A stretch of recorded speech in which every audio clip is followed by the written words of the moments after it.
夢世界如無世態，越看得真，感想越怪。Hello， 大家好，我係梁繼章，平常心開始咗啦。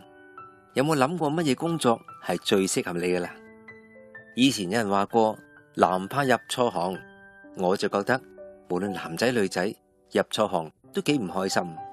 美國文豪馬克吐溫曾經講過，工作同娛樂有咩分別？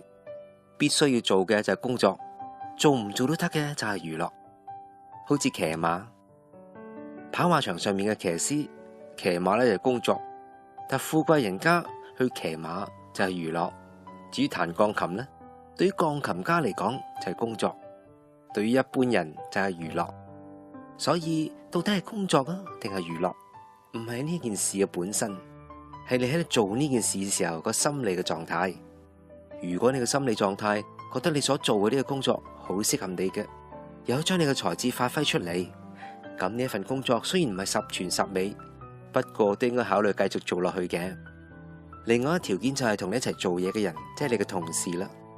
毫無疑問，好多公司呢都有辦公室嘅政治，所謂勾心鬥角。不過如果冇一啲太討厭嘅人，又或者你個老闆唔係令你覺得好難受嘅話，咁呢一份工作都應該考慮繼續做落去。工作有危機，亦都有生機。人生就係咁噶啦，要經歷危機先可以搵到生機。嗱，考慮理想工作應該具備3個功能。不如以下嘅問題就係幫你試下搵嘅。第一，問下自己有啲咩嘅才能，有啲咩長處，寫出嚟。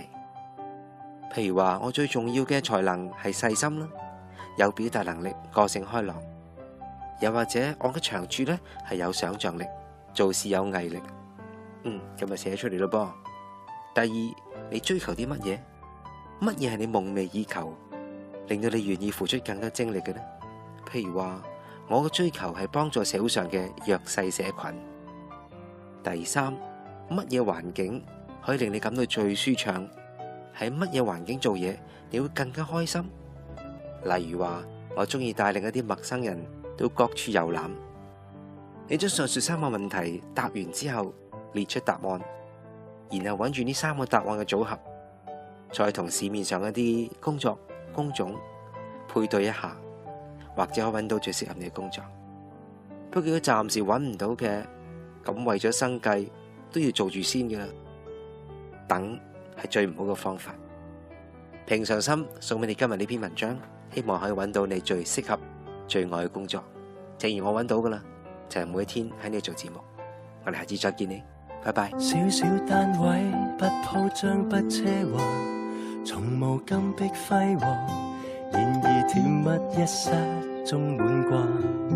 與你泡杯清茶，閒聊一些家常，原來無用每夜放煙花。纖纖的手捧碗滾燙熱湯，悄悄炮製那些簡單的飯菜，說說笑笑你燙我洗一桶水，就這